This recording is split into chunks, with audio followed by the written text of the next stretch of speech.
I Am Jane Goodall by Brad Meltzer, illustrated by Christopher Eliopoulos. I am Jane Goodall. I am Jane Goodall. On my first birthday, my father bought me a cuddly toy chimpanzee named Jubilee. Jubilee, meet Jane. I love Jubilee. I mean it, loved. I used to carry Jubilee with me everywhere. As I got older, when I'd line up all my toys and play teacher, Jubilee was the one who had his own chair. Okay, class, who knows what rabbits like to eat? Yes, Jubilee, correct as always. I didn't just love my toy chimpanzee, though. I loved all animals, even the earthworms I found in the garden. Did you bring the earthworms inside the house? Don't worry, Mum. They're safe as can be. Right under my pillow. My mom told me the worms would be safer in the garden, so we took them outside and buried them back in their home.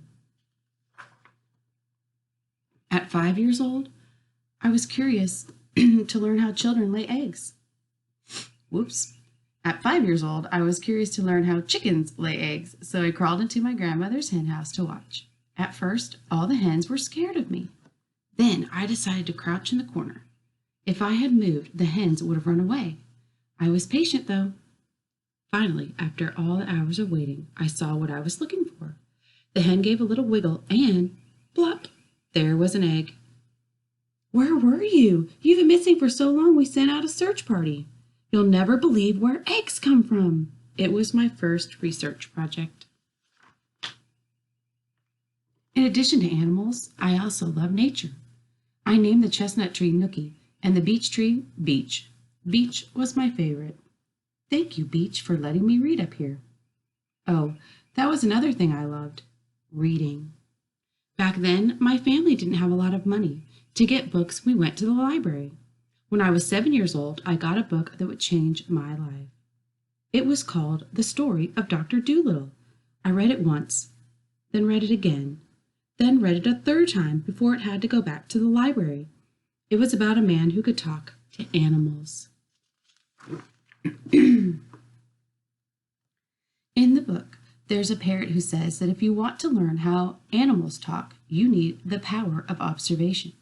But what I remember most is the part where Dr. Doolittle and his animal friends are being chased and they come to a cliff. How are we ever going to get across? A bridge! Quick, make a bridge! Right there, the monkeys joined hands and feet. They became the bridge. Isn't that beautiful? We can accomplish anything by working together. After reading that book, I vowed that I would go to Africa and live among the animals. By the time I was 12, I had my own nature group, the Alligator Club. My friends and I raised money to help old horses. We took nature walks and wrote down what we saw, or at least I did. And if you wanted to have a high rank in the club, you have to be able to recognize 10 dogs, 10 birds, 10 trees, and 5 butterflies or moths. How about I go first? Something tells me she's going to name them all perfectly. Each of us even had our own animal name. Jane was the Red Admiral, named after a beautiful butterfly. Was I the best student? Not really. On school days, it was hard for me to wake up. I didn't like being indoors. But if we were outside or there were animals around, that's when I'd get excited. Guess how many pets I had? There was a lizard with no legs named Nor, guinea pigs named Gandhi and Jimmy, racing snails with numbers painted on them, Pickles the cat, Hamlet the hamster, and Peter the canary.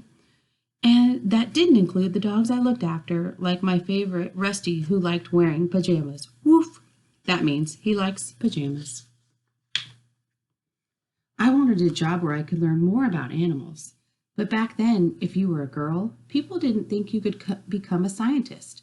They expected girls to become nurses, secretaries, or teachers. I wanted to go to Africa. I wanted to study animals. Luckily, my mom always told me, if you really want something, work hard for it. If you don't give up, you'll find a way. I never forgot that.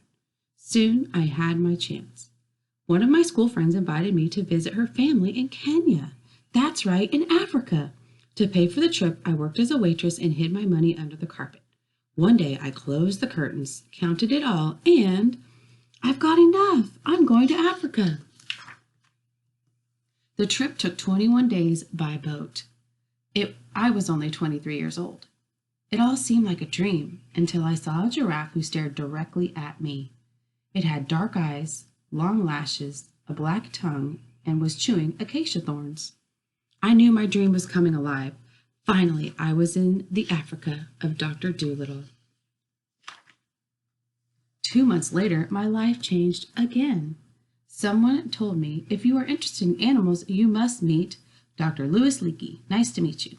I'm Jane Goodall. I hear you like animals. You have no idea. Dr. Leakey was an anthropologist, which means he studied how humans live, and also a paleontologist, which means he studies fossils and bones. At first, he hired me as a secretary, but he was quickly impressed with what I knew about animals, including his own pets. Eventually, Dr. Leakey told me about a new job studying chimpanzees up close. He said going into the forest would be hard. It would be dangerous.